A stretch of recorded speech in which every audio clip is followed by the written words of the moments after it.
starting point is that direct action is a vital form of protest, and that protest is the lifeblood of democracy. Without protest, you don't have democracy.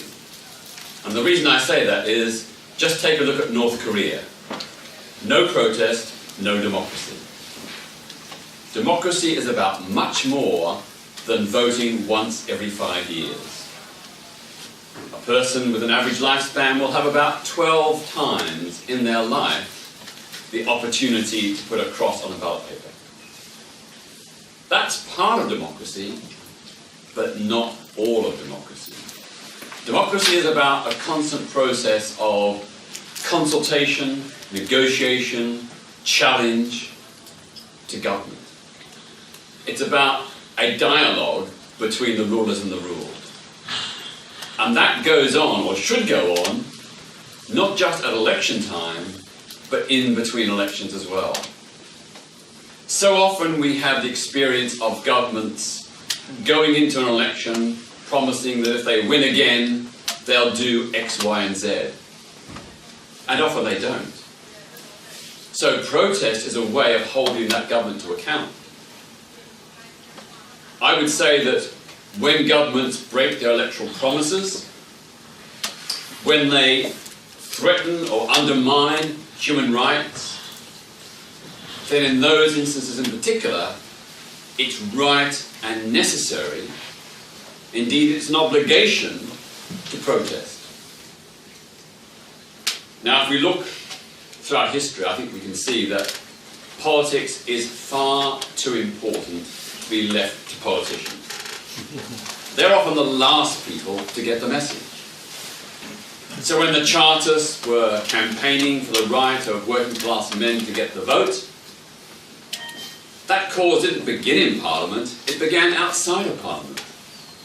It was the Chartist movement that raised the issue of the wider franchise, and eventually, much, much later, Parliament got the message and eventually legislated voting reform. The same with the suffragettes, nearly a century later. The initiative for women's votes did not come from within Parliament. It came from women's rights campaigners, such as the Pankhurst family, Emmeline, Christabel and Sylvia, and others, who made the case for women's equality in the voting system, and eventually, much, much later, Parliament legislated those changes.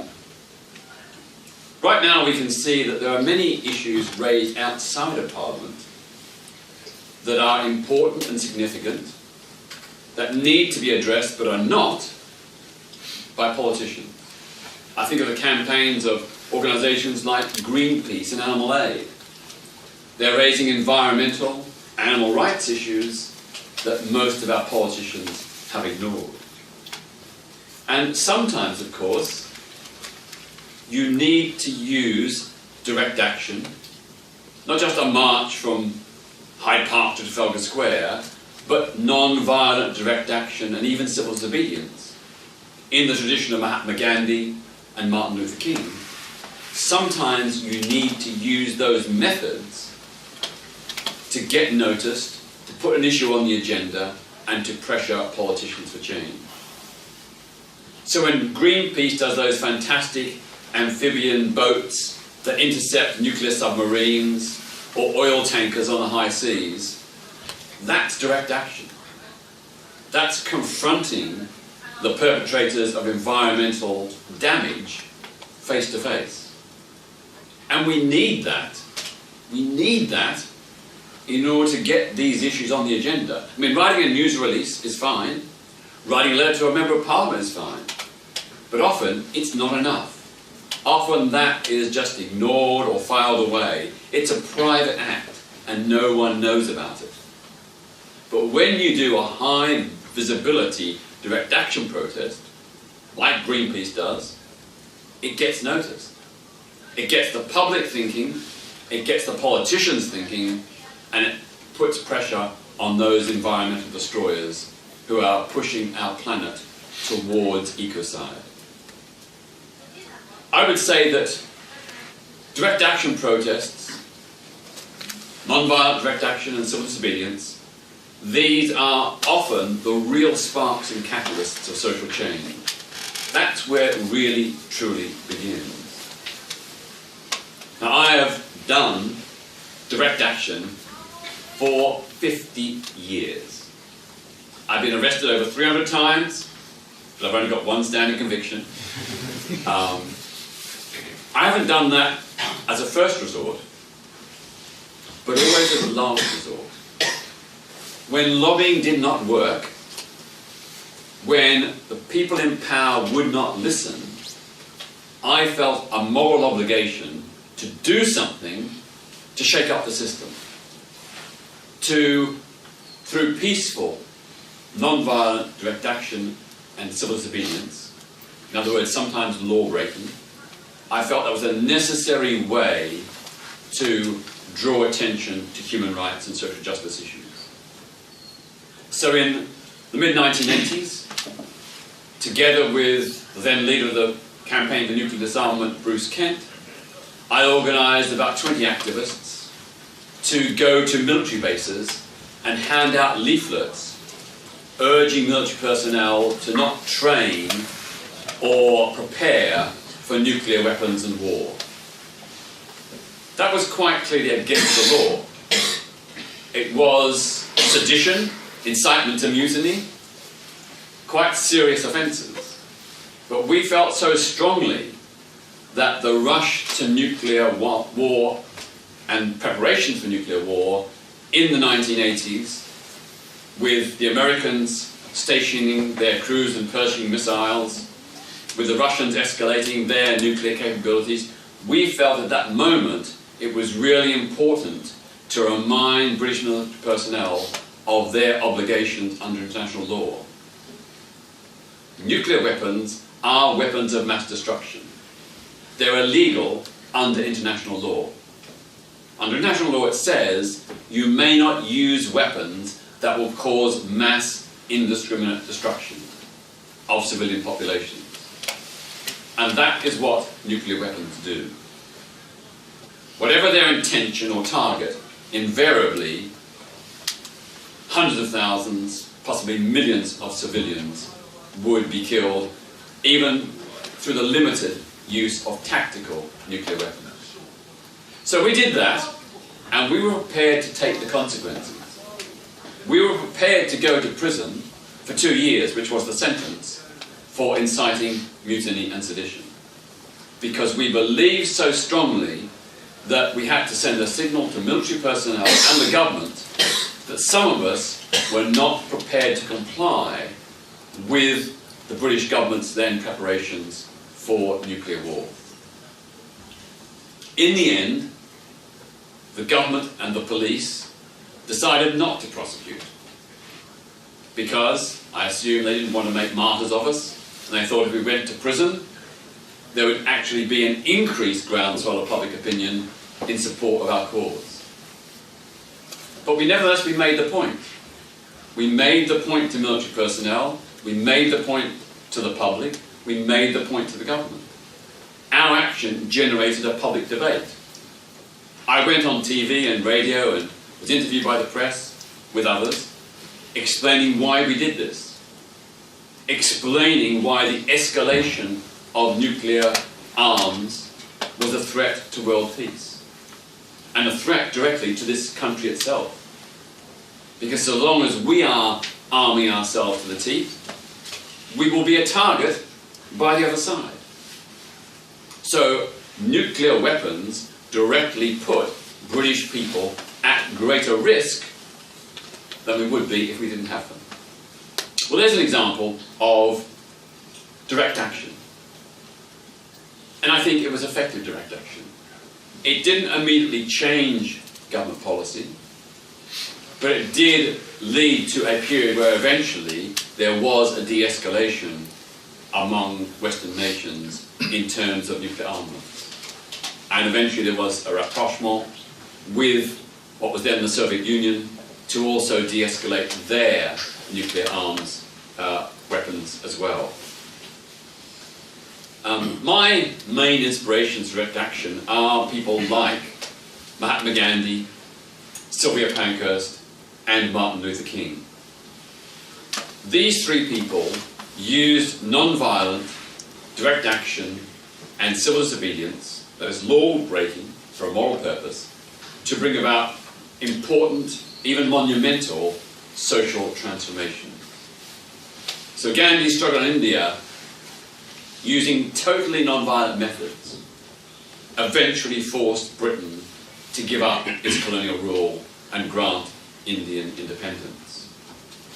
Sylvia Pankhurst and other suffragettes, their direct action eventually led to legislation to extend the franchise to women.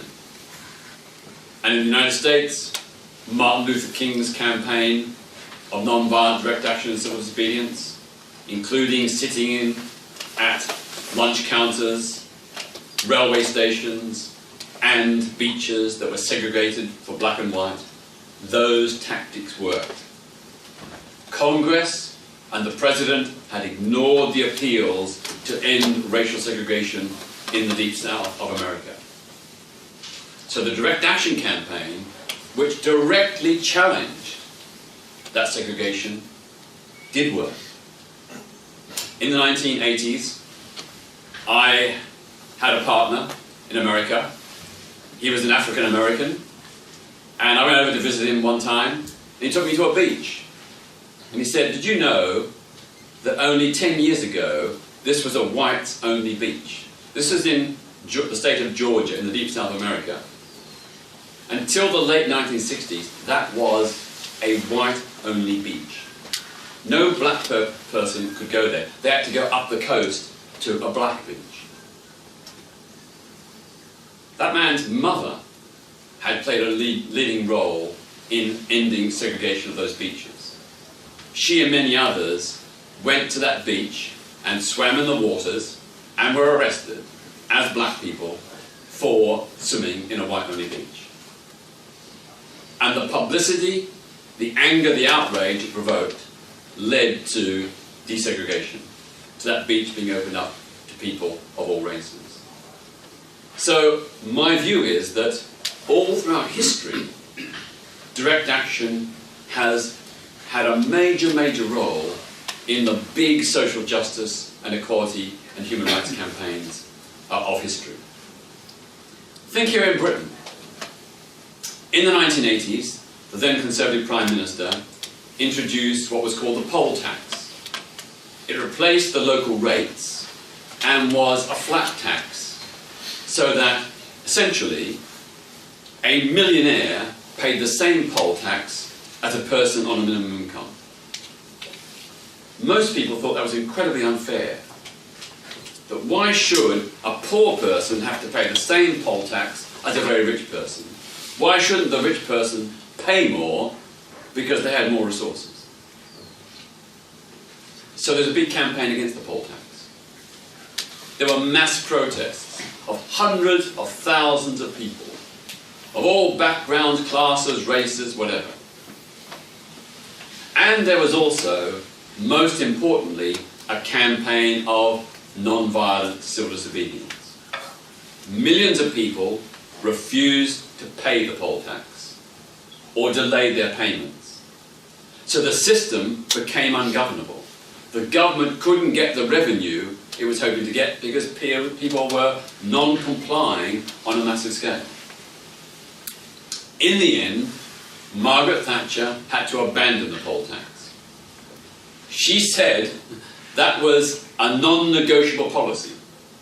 She said in the early stages, there will never ever be any change on my government on the poll tax. It's here to stay. This is the Prime Minister said she was not for turning. Well, in the wake of those protests, those direct action protests, she turned. She changed her mind. And the poll tax became history. So it shows that even in our own relatively recent history, we're talking about just 2 decades or so ago, we're talking about a successful people power movement in this country. Not in China or some other far-off land, but in this country. We, the people, forced a government which had a huge majority in Parliament to back down and give up a policy that most people felt was unjust and unfair. I think it shows that when people in power won't listen, when they pass unjust laws, we the people have the duty to challenge them, including by direct action and non-violent civil disobedience. What is one of the reasons why people also need to protest? It's because we don't have a fair voting system. Millions of votes don't count. We've got a first-past-the-post system which worked well when there were only 2 parties, but now we're in a 7-party multiverse. And in 7 parties, when you have 7 parties, a simplistic first-past-the-post system does not work. So at the last election, the Conservatives won the votes of 24% of the eligible electors, of 37% of the people who actually voted, but they won 51% of the seats. 4 to 5 million people voted Green or UKIP and ended up with 2 MPs. A massive disenfranchisement. And it wasn't just at the last election. When Labour last won an election in 2005, Labour won 36% of the votes cast in 2005, but ended up with 55% of the seats. That's not democracy.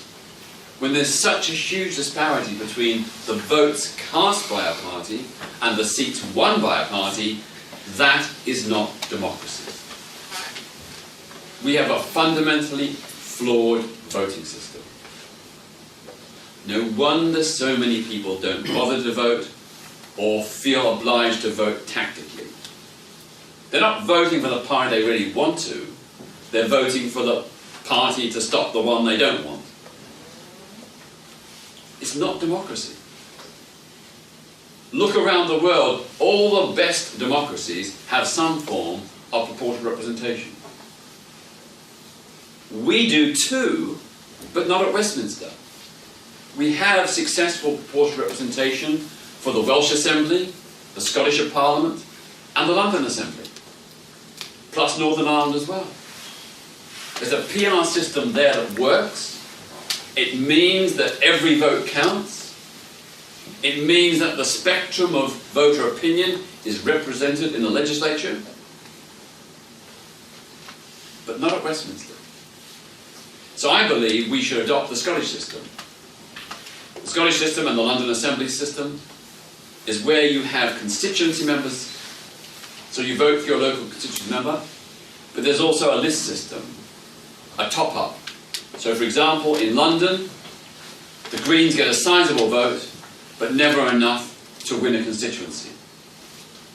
But when it comes to the list, they get their sizable vote, and to compensate for the lack of elected members, they get, at the currently rate, 2 members of the London Assembly.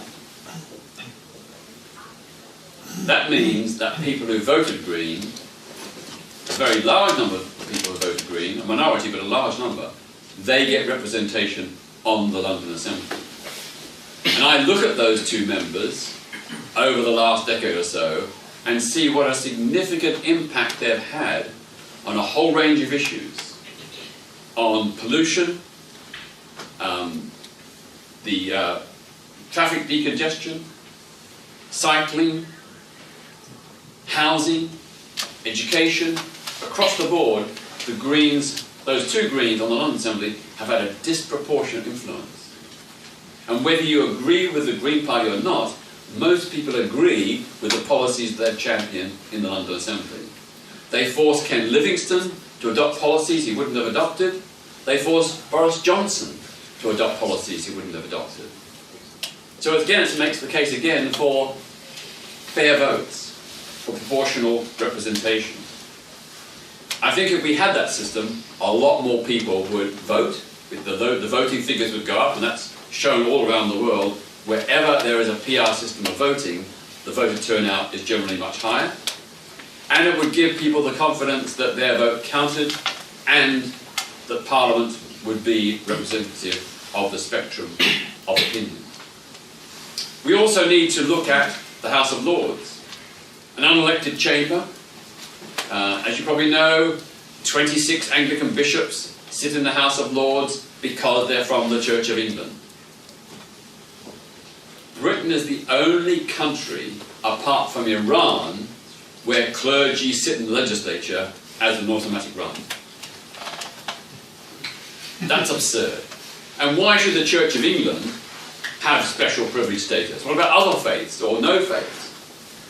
So we need also not only a fair voting system for the House of Commons, but reform of the House of Lords, a democratically elected House of Lords, elected on a different basis to the House of Commons. So I would suggest for a new elected House of Lords, it should be based upon regional voting lists. There should be 40 members from every region, so you'd have London, the Midlands, the North West, the North East, Scotland, Wales, so on. And people would have the opportunity to vote for 40 members of Parliament. And they could vote for them individually, not on a party list, but they could decide, each party would put up their candidates, but then people could choose from that list whichever one they wanted. And they could mix them. They could vote for 6 Labour, 2 Lib Dems, 10 Greens, or whatever. But they'd have to cast their votes on 2 different lists. They'd have 40 votes in total, but 20 from a list of all male candidates and 20 from a list of all female candidates. So this way, you'll only get a regional representation, you'll only get a mix of parties, but you'd also get 50% female membership of the House of Lords. That would end the gender bias that we currently have in the House of Lords and indeed in the House of Commons, although it would of course change the House of Commons by that particular system. So at the end of the day, I've got to say that direct action is not a panacea. It's not the only way of doing things. It's much preferable, if you can, to sit down with people in power to negotiate a solution. I've often done that.